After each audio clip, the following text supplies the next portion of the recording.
back, guys. Yeah, in my quest to become financial literate in my own little way as a mom, I've stumbled a lot of things, a lot of materials, articles, book, and a lot of biographies about some of these rich people, rich men that you and I know about today. And there's something peculiar, something unique about them. I started studying on what they do tell their kids about money, which is why I'm sharing on this video some of the things that I observe, okay, the things that these rich men tell their kids about money, sharing this to mom especially, okay, so that we can inculcate this value or this thought, this thinking, this saying in the life of our children about money. Okay, first thing that I've discovered that the rich people tell their kids about money is that they explain to them the difference between asset and liability. Very, very important. Okay, people like us now, the millennials.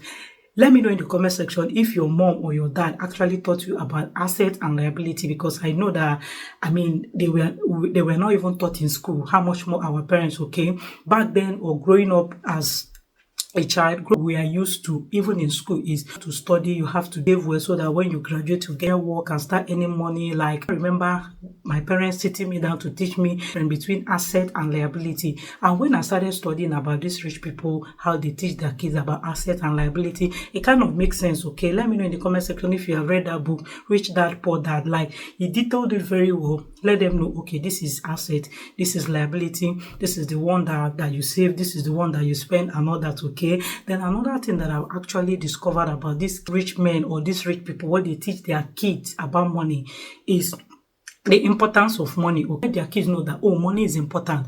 Actually, that saying that said, oh, money is the root of all evil. No, that was not how it was said. He said the love of money is the root of all evil. Okay, and in my quest of becoming financially literate or financially sound, I kind of discovered that even in the scripture they have about 2,350 verses that talk about money.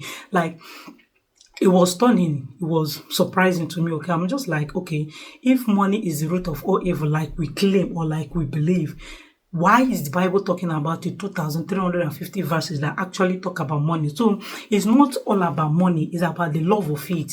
It's the root of all evil. Okay, so the rich are doing everything possible to let their kids know the importance of money. And I mean, I'm bringing it out here to you guys so that we now, I don't know which will classify ourselves, yeah, so that we can also inculcate or teach our kids the importance of money, the difference between asset and liability. Okay, another thing the rich teach their kids about money is how to manage this money, how to manage their money. You guys will believe with me that it's a different ball game of making money, and it's a different thing to manage it. Okay, it's a different thing. Some people are gifted with the gift of making money easily, but they don't know how to manage this money. But they just make money as easy as counting ABCD, but when it comes to managing money, they are very poor at it. But this rich, they understand that the money they make need to be sustained for a longer period of time, and they understand how they can actually do that. So they teach their kids how to manage this money, how to manage their money. Another thing I noticed that they also teach their kids is not to depend on one source of income. Yeah, it is that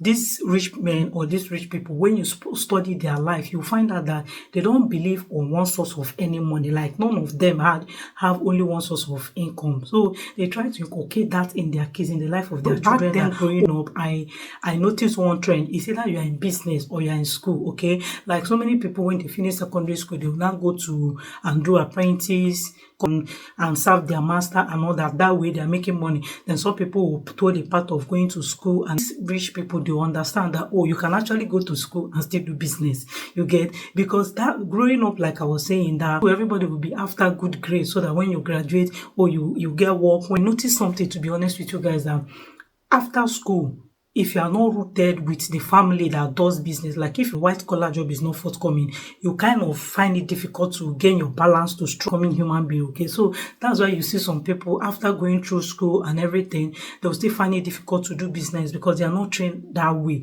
Okay, what I'm trying to say in essence is that the rich, they understand this logic, or try to tell their kids, oh, these are the several options, these are the several ways of making money, instead of telling your kids that it can either be this or that. Okay, let them know that there are different ways of of making money genuinely. Okay, another thing they teach their kids is they make sure that they develop productive habits, that when they do, they can be productive in any areas they find themselves in, any area of life. Okay, and which is kind of letting me know that not every habit is productive. Everything that you are doing in life will amount to you getting money. Some things are just there wasting your time, whiling away your time. But these rich men or these rich people, they understand that, and they are telling their kids, they're inculcating that in their kids. Okay, so as a mom that have children, I would like to also inculcate that financial literacy in the life of my kids. Okay, another thing they teach their kids, or they let their kids know, is that nobody owes you anything. Like this entitlement mentality, I don't know where it's coming from. Like, oh, because my father is the richest man in Africa, I owe everything. Okay, rich people, they let their kids know that nobody owes you anything. Like, kill that thought or that notion that, oh, because this person is my brother, he's supposed to help me. Because this person is my sister, he's supposed to help me. I read one article, I think by I'm trying to Microsoft. I've forgotten the person that has Microsoft now. I think they were asking is it Bill Gates? Yeah, I read that article, Bill Gates. I don't know why I'm forgetting. They're asking him, oh, what are you building your wealth for your kids and all that? The answer, or like the answer he gave them was like, my kids will find their way. Like they will find their way definitely, because they have already embedded them with this knowledge. Like instill in them some of these things I'm mentioning to you guys, that definitely this is how it's being done. Okay, they are kind of open way for them to know that, oh, definitely, even when they are not entitled to my own wealth, they will still find their own way, stand financially strong in the society, and still make their own money. Okay, so let that sink in. If you don't get anything from this video, let it sink in. Tell that to your kids that nobody owes you anything. You are here, the person is there. So the universe is wide enough to provide for all the things that we need, okay? Which is another thing the rich teach their kid, that there is enough money to go around in the universe. But some people like us, or some people like me, I used to believe that, oh, it's only limited to a particular set of people. And I'm glad, or I'm happy that I'm taking this journey of being financially literate in my 30s, okay? And I'm kind of liking it, because this is something that I want to inculcate in the life of my children.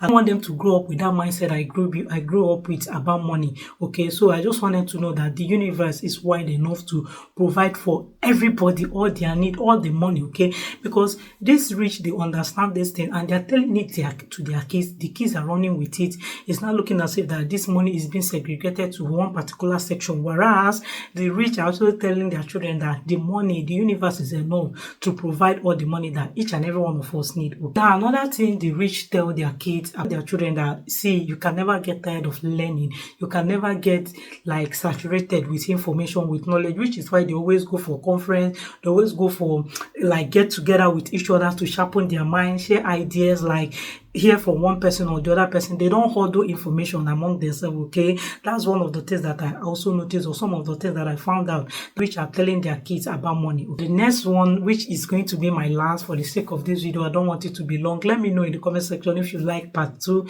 from all the things that I've enjoyed. Now, from all the things and all the books that I've read and I'm still reading, but not the least for this video, is that delayed gratification is very important. Like when I stumbled on this one, I was like, with all the money they had, how are they able to teach their children about delayed gratification? I thought they are supposed to be there, like be at their beck and call, or the children are supposed to know that, okay, my parents are rich, anything I want I can get. They can actually get it anyway, but they chose to let their children know, or their kids know, that delayed gratification is very important. Okay, which is bringing me to the end of this video. Let me know, guys, in the comment section what you think about this video. Do you agree with all those things the rich teach their children about money? Do you agree? Let me know the one that you taught your kids, or the one that you're going to be teaching your kids about money in the comment section. Guys, let's make it interactive, okay? I love to read your comment. Don't forget to like, don't forget to share, don't forget to subscribe. I remain your girl, Nsevaro. See you guys in my next video. Bye, guys.